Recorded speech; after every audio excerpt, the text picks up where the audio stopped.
Hello and welcome to Beyond Boundaries. My name is Justin Douglas. I'm so pumped to have you with me today on this episode of Beyond Boundaries. If you want to learn more about me or find the show notes for this episode, you can go to pastorjustindouglas.com. You can interact there with feedback, comments, and questions, or you can reach out via Instagram. I'm at Pastor Justin Douglas. Also, please consider subscribing, rating, reviewing, and sharing. It really does make a difference.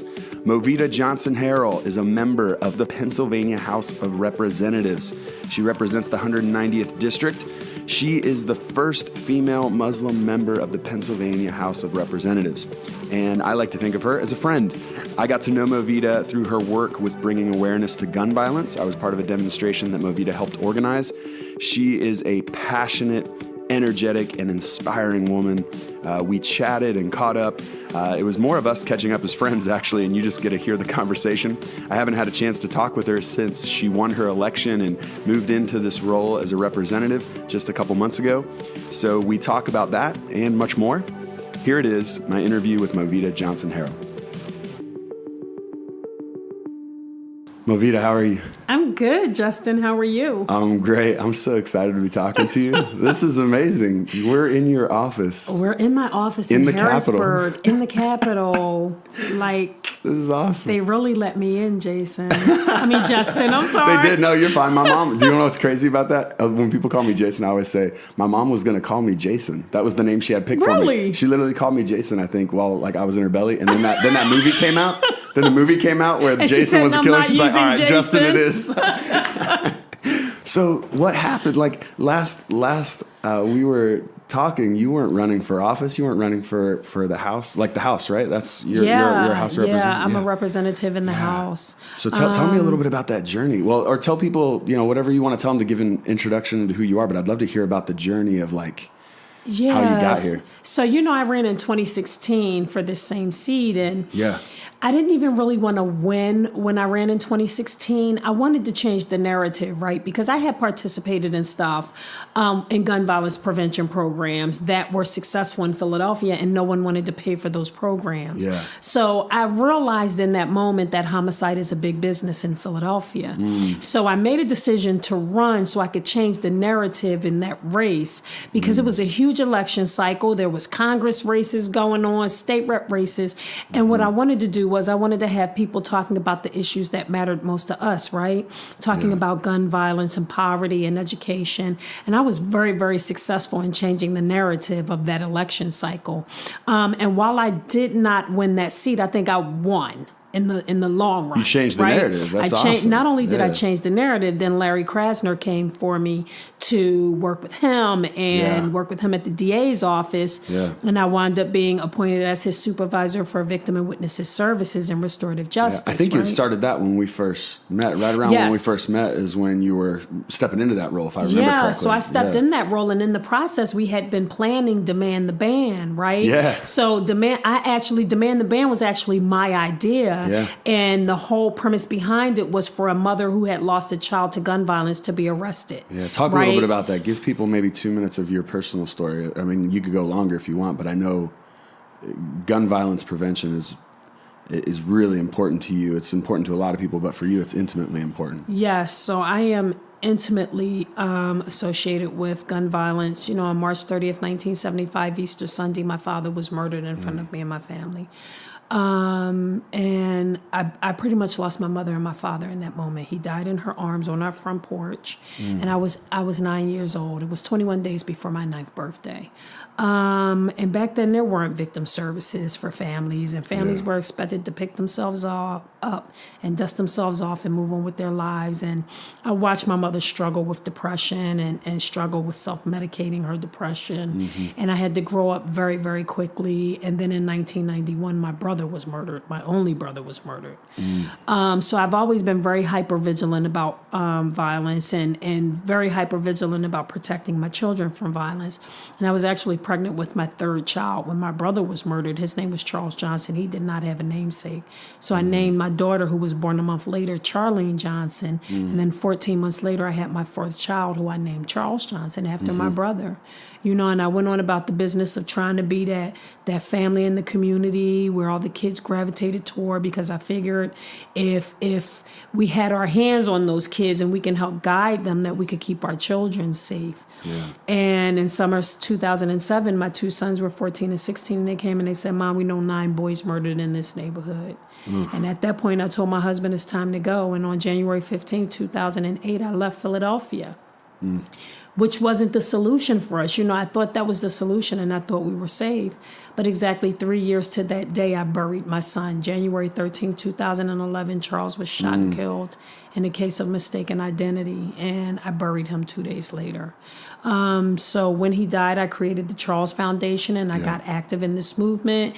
And I became vice chair of Heeding God's Call to End Gun Violence. Yeah. So that was the Demand the Ban was a collaboration between the Charles Foundation, Heeding God's Call to End Gun Violence, Delco United for Sensible Gun Policy. The Simple Way. And the Simple And that's how I got Way with connected. Shane Claiborne and Raw Tools from Denver. And, you know, it was a beautiful, beautiful turnout for this event that happened in May of 2018. And you know, it was really hard for me because I had gone to the DA's office in the interim. Yeah. And he said, well, you can participate in the action, but you cannot get arrested. Yeah. And the whole premise was for me to be arrested. But you know, you and so many others got arrested. We got arrested for you. In my place. Like, we had 3 different groups that got arrested. You know, we melted down a semi-automatic weapon and turned it into a garden tool and marched up Market Street to deliver that to Senator Toomey. And of course, he wasn't there. But, you know, it was just a very, very powerful event. And I just see it as all of that has led me here. Yeah. Right? So I wasn't even going to run this time. You know, I was in the district attorney's office, and around October, November, there began to be buzz in Philadelphia that the incumbent who I replaced was going to be convicted of her corruption charges. You know, so I had a couple of brief conversations with leadership in Philadelphia, and they made it very, very clear I was not their choice. You know, they said, well, we have 3 men that we're considering, you know, over you. And my whole thing was, this was a woman's seat. Like, why would you, with only 24% of the legislature being women, why would you replace a man with a woman? That's number one. You know, even if it ain't me, find a woman. And then the 3 candidates that they had really had no credibility in the community, like for like really putting in the work. But you know what I said? I said, I don't want to run without the endorsement because I know I'm not going to win. And I said, I'm doing great work in the DA's office. You know, even prior to going to the DA's office through the Charles Foundation, I had created a model called the Philadelphia Cares model. I bought $1.6 million from Harrisburg to Philadelphia for homicide services and to reduce homicide. So I said, I'm sitting in the DA's office. I'm making $110,000 a year. I'm doing a great job. I'm not running for the seat. I said, if I got to quit my job, and I shot up a prayer. Like I said, God, if this is my seat, I'm not going to have to quit my job. I'm not going to have to work so hard for it. You're going to let me know it's my seat. And I made a decision to get comfortable in the DA's office. I cleaned 70 boxes of paper out of my office. I went and bought a refrigerator and a Keurig. And the next week, literally, the next week on Friday, January 25th, my phone rang at 2 o'clock in the afternoon. And it was the Democratic Party. And I was being told that the 3 men that were put up ahead of me could not make the ballot. And they needed someone to represent my district. And would I be their choice? Wow. And that's some soul searching there at that moment, because you're like, I've already put the roots down here, and now I've got to figure out if I'm gonna. Well, it really wasn't, because remember, I told you I sent up that prayer the week before. Yeah. So this was like divine intervention, right? Yeah. So I knew that they didn't want me, but at this point they didn't have a choice. It's always the best, right? So I had to go. I had to immediately go to Larry, to the district attorney, and resign from my job. Yeah. Wow. Now, you resigned to begin running then, or like did you have Yes. to like and what's that process like? Because this was a special election. This was wasn't a special. So I resigned on January 25th. I actually met with the ward leaders and the leadership on January 27th, where they technically gave me the nomination, and I began running on January away. 28th. And the election was in March then? The election was in March. 2 months, not even. No, it was like, 5 weeks? Yeah, wow. So, and the other 3 candidates, because I was in a 4-person race, had been in this race since October. Okay. And I came in on January 28th, and it was really amazing. You know, I put together a really good team, and I'm going to just give it all to God, right? Yeah. Because everything just seemed to fall in place, and we had a wonderful team, and we were able to touch 10,000 people 5 times in 5 weeks. Wow. That's pretty amazing. Now, so you get here, tell me a little bit on election day, what that was like. Like, were you going in expecting, I'm like, this is going to work out, we're going to win this? Or were you like, I don't really know what to expect? Was there even polling data that was accurate? Or, I mean, I'm sure in a race like that, that's unique. Well, because I was the Democratic nominee, and because of my name recognition and my credibility in the community, they already had me pegged to win. Okay. But I didn't want to take anything for granted. Sure. I also did not feel like it was doing a justice to the people for me to ask for their vote without seeing me. Yeah. So I literally knocked doors, went to every community meeting I could get in, went to all of the senior homes in my district, sprained my knee the first week that I ran, and still kept running and just tried to touch as many people as possible. And it was amazing. I mean, the outpour of volunteers and like people telling me, we got you. And then the endorsements started. Wow. And it was amazing. And on the day of the election on March 12th, it was literally my job to like poll hop, right? So I was going from polling place to polling place to polling place. And it was a lot of politics going on because part of the party my race had split. Yeah. Like there were some Democrats that were endorsing this independent candidate who they really wanted to have the Democratic endorsement, but he jumped the gun too fast. He could have actually gotten the endorsement had he just held on. But he went to independent too soon. Okay. So I poll hopped, the entire day of the election, and that evening got to our location where we were like watching the numbers, and it just seemed like it was taking so long for these numbers to come in. And then at one point my head ward leader called me, and he's like talking and it's not computing, and he's like, Movita, most of the numbers are in, we got 80% in, and you're up by like 70% on all the other 3 candidates. And I'm like, and somebody was actually video recording me, and I didn't realize it. And I'm like, stop playing, Steve. And I'm like, you need to get over here now. And people all around me are like watching numbers on their laptops and on their phones, and then it hit me.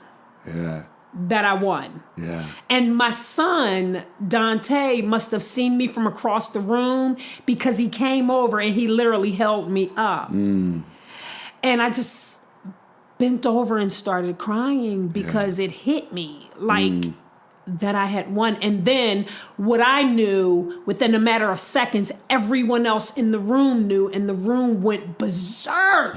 And my son screams out, and it's on video, we won! And everybody just goes crazy in the room. That's an amazing feeling, I'm sure, after all the work you put in. Even though it was only 5 weeks, it's almost even more intense than a longer campaign, I would assume, because there's not as much strategy. It's like, just go at all the capacity you have, and then that night is just kind of that release of like, oh, it was worth it. Like that's pretty amazing. So then you come here to Harrisburg from Philly. What district is it in Philly? So I'm the 190th district. 190th district. Yeah. What part of Philly is that? Just curious. So it's West Philly. It's from City Line Avenue to Larchwood Street. It's a portion of East Falls, 33rd Street that encompasses all of Fairmount Park. And it's very gerrymandered on the east and west sides. Yeah, okay. And so you're here in Harrisburg now. Tell me a little bit about like your first week coming into this role. That's an interesting transition into this role, I would assume, right? Yeah, so I was actually invited up the week before I was sworn in by the Democratic leadership. There was this special retreat going on for the Democratic reps, and they invited me up Thursday and Friday, put me up, treated me like royalty, like everybody made me feel so welcome and embraced me coming here. And, you know, before I came up here, I had friends up here already because I've been coming to Harrisburg doing gun violence prevention work. And so they made me feel very, very welcome. But then I came up on March 25th for my swearing in. And it was really beautiful because, you know, the leadership told me I could have up to 50 guests. And the response was so overwhelming for people who wanted to be here with me that I had to wind up asking for 5 more seats. And they accommodated me. My family rented a bus and put everyone in the bus to come up here. And we had 55 guests in the well of the floor.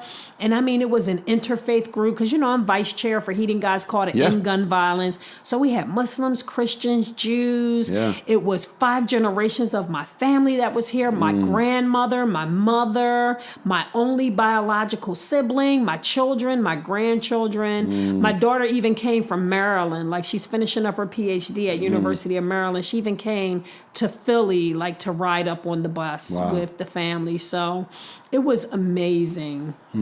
That's great. That's great. How have you transitioned into the role so far? What, it's been 6 weeks? So, yeah, it's been 6 weeks today. And, you know, there was the rocky start to the whole prayer thing that went on. Share a little bit about that. I didn't know if you wanted to talk about that. Yeah, I mean, we can talk about it if you want to. So here's the thing. Like, when my mother converted to Islam in 1976, and it was not popular to be black and Muslim in 1976. I was hazed by black folks, right? Yeah. So I was teased in school. My kimar was pulled off in school. And, you know, I had to deal with that. But then as Islam became popular and began to blow up, literally in Philadelphia, then it became an Islamic town, right? So being up here, I knew we shattered a glass ceiling when my district elected me as state representative. Now, are you one of the first representatives that's Muslim, or I am the first Muslim woman. Oh, wow.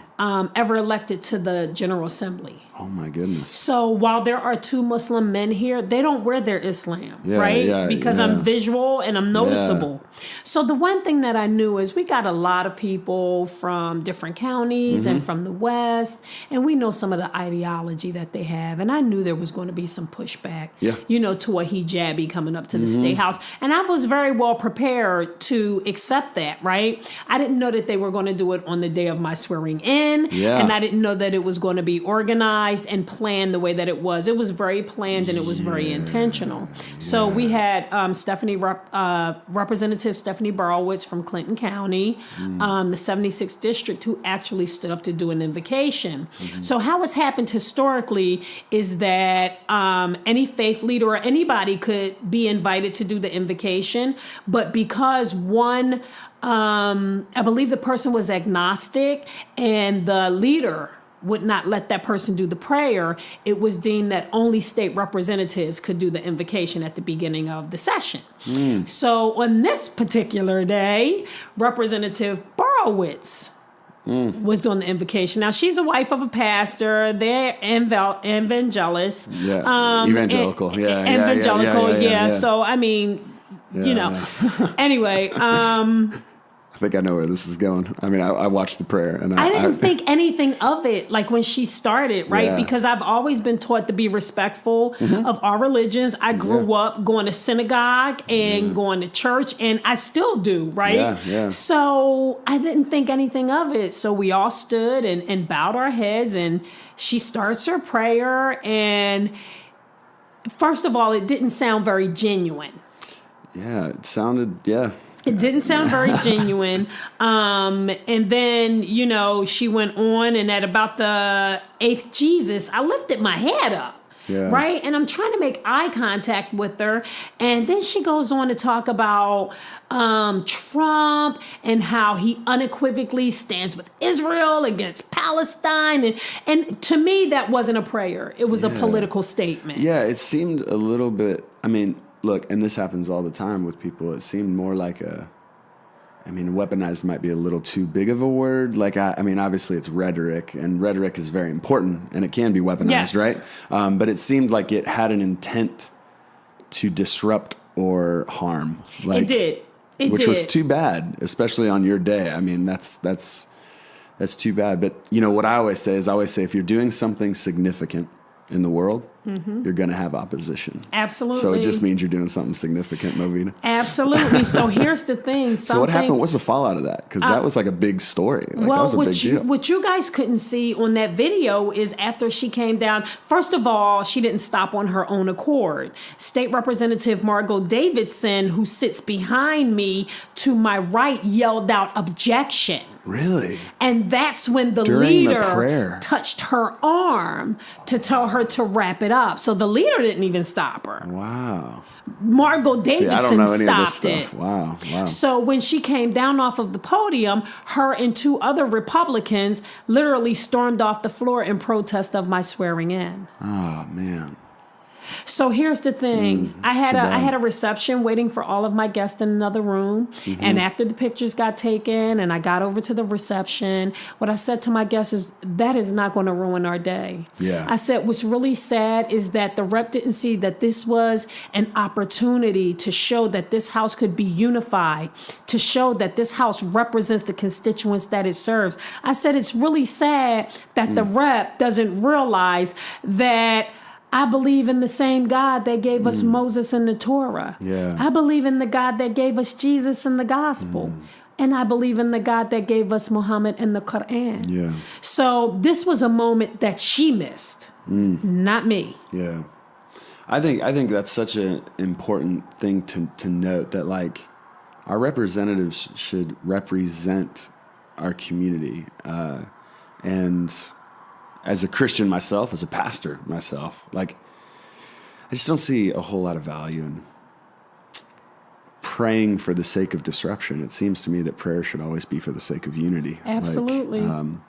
And at least in the form in which it was there, it was upsetting. I'm glad you have the perspective you have, though. Yeah. Because you have a lot of resolve. You've been through a lot. People have said things about you, I'm sure, over your lifetime. My gosh. So you're like, not only that, running for this seat was such a sacrifice to me and my family. I mean, people came at me, but you know what? I'm God built. I'm built for this challenge. Yeah. Right? But the leader of the Democratic Party, Frank Dermody, said the same exact thing that you said. He said, I've been here for 27 years. He said, we've never used prayer to divide us. Yeah. That's why we hold that invocation in the beginning of the session, to remind us all why we are here. And we're not here for our own selfish wants and needs. We're here to represent the constituents of the 190th. And some of those constituents are Muslim. Yeah.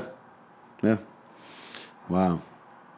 So is that all resolved now? And not really resolved, but I mean, what happens after something? Well, I mean, I know like politics, obviously, you're going to remember that. That's not going to just be something you put out, like there's going to be people you have fundamental differences with here. Yeah. No matter what, right? So here's the thing. I ain't got no beef with Rep Borowitz, right? I came up here to make friends. Yeah. So we have a Republican majority. I can't afford to be in a fight with the Republican. If I want to get the stuff passed that I'm working on, I need them. So God is so divine, because I tried to get to her for the first 2 days after that happened, and I couldn't get to her. Yeah. And so he wound up that Wednesday putting us in the same hallway on opposite ends of the hallway as we walked toward one another. Wow. And as soon as I got up on her, I stepped over and I introduced myself to her, and I told her I would love to have a further conversation with her. I'm not here to make enemies. Yeah, that's good. I'm not here representing me. I'm here representing those 60,000 people in the 190th district. Wow. That's a great outlook to have, because I think I wish politicians could be more pragmatic and practical and like, look, I'm trying to get stuff done. What is some of the things you're really excited about getting done? Obviously, there's got to be some gun violence legislation in there that you're excited about. You could share a little bit about that. Share a little bit about, I don't know if there was a particular platform you ran on, if there was a bill or a couple ideas that you were like, here's some things we need to work on. But just curious what you're passionate about and what you're thinking, your time and your legacy here is gonna be in the form of legislation. Yes. So everybody calls me the gun lady. Yes, I am the gun lady, right? I take it. But people need to realize that I understand the problem is bigger than the actual gun. Certainly. Right? So, and I ran on improving education and creating jobs and economic opportunity and community reinvestment. And I live in a district that is so polarized, right? We have a high level of affluence and you go blocks away and it's deep, deep poverty, right? And there needs to be some balance. There's a lot of gentrification in my district. And while some people see gentrification as progress, we need to make sure that we are not pushing people out or not making a way for them to participate in the progress, right? So those are the issues that I want to work on.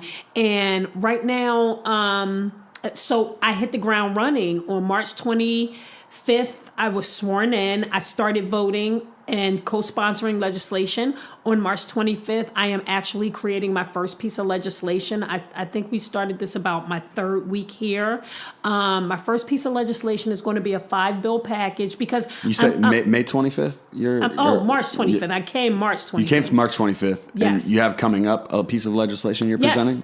So I'm in the process of drafting my first piece of legislation for introduction. And people may not know that I am really big on criminal justice reform and making sure that we balance the scales, right? So my legislation is going to be a 5-bill package on dignity for incarcerated women, more specifically pregnant women. So the 5-bill package, and I'm going to summarize it, it's going to be, for number one, take the shackles off of women during childbirth. Number two, do not move women more than 250 miles from where they are going to be discharged to. Number three, stop the cavity searches. Number four, train all prison guards on the mental and physical health of engaging pregnant women. And number five, don't rip those babies out of those mothers' arms an hour after those babies were born. We need to give them time to bond. Yeah. Wow. That should be legislation that everyone can agree on. Yes. Right? I mean, I would hope. I mean, did you hear the story that came out over the weekend about the pregnant, mentally ill woman who they left in a cell alone and she gave birth by herself? No, I did not hear about this. Yeah. This was in Pennsylvania? This isn't in Pennsylvania. It was in another state. It was in another state. That's wild. But that shows that this is a problem in this nation. Sure. I mean, I think criminal justice reform and prison reform is definitely...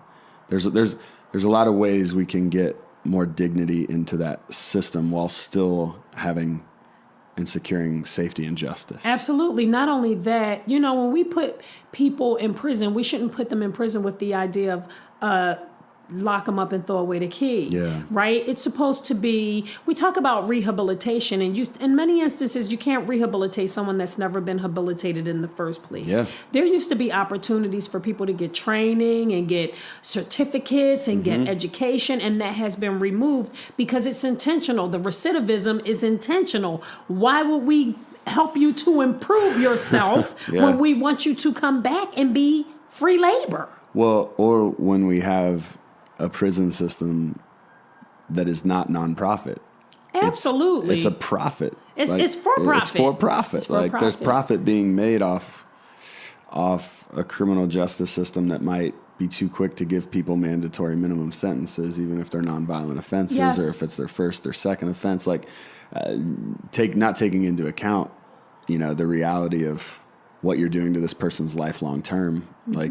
It's wild. I mean, I think what you're talking about is really a great step in the right direction. Anything that's going to bring more dignity to people who are in that position. Because, I mean, think about it. I mean, to be pregnant and to be in prison or in jail, how difficult pregnancy is in the first place. I mean, I don't know this personally, but I mean, my wife has had 3 children, and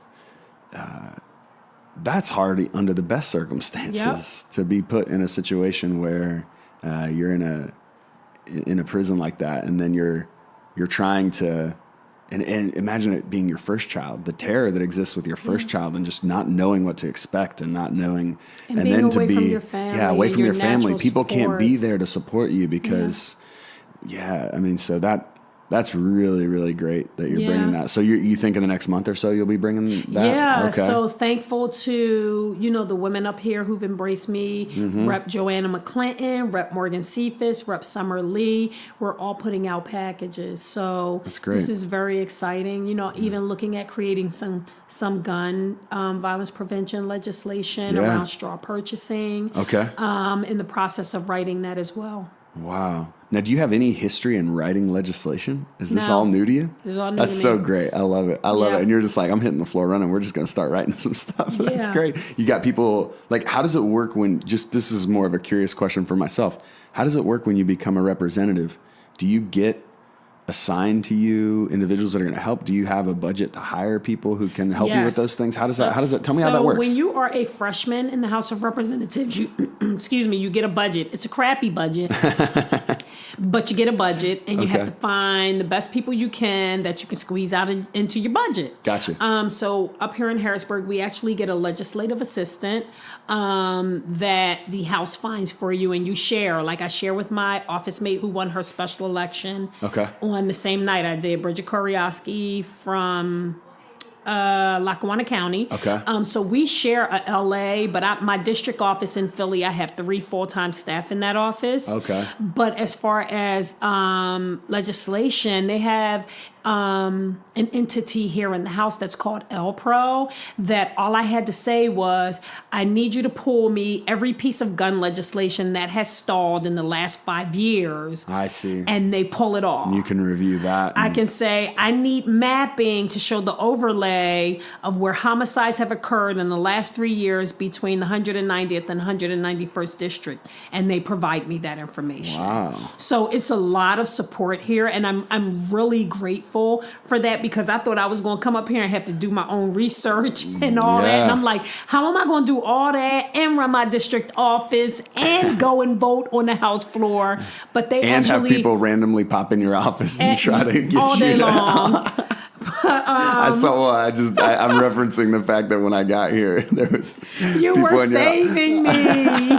And that was like my 4th meeting this morning. Oh my goodness. Yeah. It's crazy. Yeah, that's wild. That's a wild, interesting life. How are you balancing Philly and Harrisburg? I mean, I know it's only an hour and a half between on the, I guess if there's no traffic, 2 hours. I don't know. Yeah, it depends on, so 2 hours, but you got to stay up here for a few days, and the family's back in Philly. And I mean, are you, now that you're 6 weeks in, starting to figure out a balance in that, or you feel like you're getting it? So I think the benefit for me is that I have a wonderful husband who's supportive. Yancey's great. And whenever I say anything to Yancey, he's like, whatever you want, honey. We're going to make it work, honey. Let's just do it, honey. So, the first couple of weeks, I commuted every day. It was exhausting. I was losing 4 hours on the highway every day. I would get home and be exhausted and have nothing to give to him and the boys. Yeah. So him and I had a conversation. And he says, it makes sense for you to stay up there. He said, we'll be okay. And, because we're taking care of our 2 8-year-old grandsons. Yeah. Right? Yeah. So he said, and when you're away, the boys call it boys' night. So he said, we'll be fine. So I've been cooking for him on Sunday. Gotcha. And driving up here on Monday and returning home on Wednesday. Yeah. So, and then do you work in your office there in Philly then? You said you had then I work in my district office on Thursday and Friday. And I'm going to tell you, it's been so crazy. I've been at events Saturday and Sunday. Sure. So I've literally been working 7 days a week. Wow. Well, you make sure you get some rest. And didn't Ramadan start today? Ramadan started today. Yeah, today. Yeah. Yeah. So I'm fasting now. Yeah. So you even need to prioritize that rest a little more. Yeah. So here's the thing about Ramadan: you are not supposed to stop doing anything that you. Oh, really? Absolutely. I didn't know so that. Okay. Ramadan is amazing. It's to get you in touch with your own humanity, but it's also to get you in touch with humanity of others, to build your compassion and empathy for humanity. So when we don't drink water for right now, we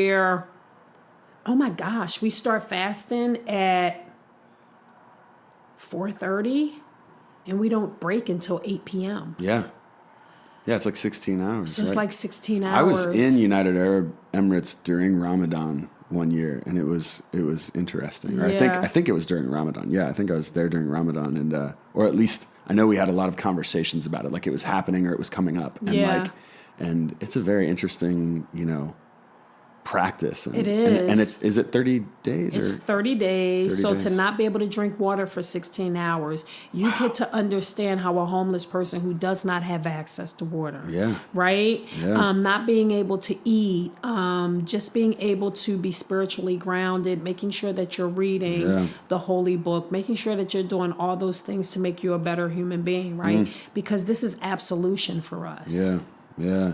You're connected. I think for me, fasting opens you up to your weakness and your need in the area of food, but it also opens you up to your weakness and your need to be plugged into the source that is God. Absolutely, And but I also think, to be really cognizant of your behavior and your Yeah. actions, right? Yeah. Because if you curse, you break your fast for that day. oh, really? Oh, And okay. if you miss a day, you are required to make that day up. Wow. And this is Monday through Sunday. This is like, this doesn't. Every day this for 30 doesn't- days. For every day for 30 days. So there's not like a. No, there is Wow. no break. Wow. Except for, so women, when they're in their cycles, they Sure. can't fast because they're considered unclean, but Sure. they have to make those days up. And there are provisions. So this isn't meant to be a hardship from God. Yeah. Like for people who take medication that they have to eat Or with, if they're diabetic they or something. have to Yeah, yeah. do what they need to do for their Sure. health. There are other ways, like you can feed a hungry person Mm-hmm. in order to make up that day.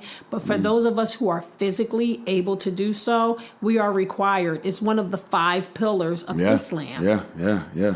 Wow. Well, happy Ramadan. Thank you. And I'm really excited we got a chance to connect. Is there anything you want to share with people who might listen to this, or how they might follow you or connect to you, or just share a little bit about what your ways are following on social media or wherever else you want to post to? Sure. So first I want to say thank you to everybody, because if you look on my back Yeah. desk, I have so many cards, so many thank yous of people who reached out from around the world. Wow. Like after that prayer happened, and people who told me that they're glad that I'm here and they're glad that I'm bringing more diversity to the house, and the love. I mean, I've received hate mail and death threats, Sure. but the love has been overwhelmingly the majority That's of what awesome. I've received. And That's that's what awesome. I embrace, right? Yeah. Because I'm here to serve the people. Like, I have to remind people, yes, this is a wonderful thing. Yes, we did make history in Philadelphia Mm-hmm. and in Pennsylvania, but my seat rests on Charles Johnson's grave. And I don't ever forget that. Every day that I look at that picture hanging on that I wall, see it. Yeah. with the Madonna and her dead son laying in her arms, I am reminded that my seat in this house sits on Charles Johnson's grave. And I will make my son proud. And I'm going to save our kids. And I'm going to find a way to stop this. God's going to make it happen. He already said so. That's why I'm here. Right? So if anybody wants to reach out to me, all of my social media is Rep Movita. Rep Movita. Twitter, Okay. the gram, Rep Movita. The gram. I love how you said that. That's awesome. Twitter and the gram. That's great. Well, Movita, thank you so much for being on the podcast. Thank you. It's good to see you, Justin. Good to see you too. Another episode in the books. I want to thank Movita for being on the Beyond Boundaries podcast with me. Go find her on Facebook at Representative Movita. She's on Instagram as well at rep.movita.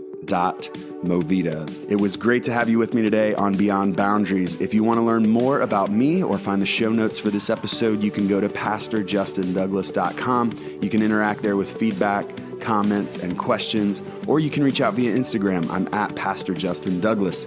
Please consider subscribing, rating, reviewing, and sharing. It really does make a difference when you hit that like button, or when you review the podcast. When you share it with others, it gets the word out, and others get to enjoy it too. So hopefully you get the opportunity to do that on your social media, or even just by word of mouth with your friends. Hey, check out this new podcast or whatever. So I would love it if you would do that for me. May you go and live a life that is beyond boundaries, giving others love, exploring new ideas, and championing belonging.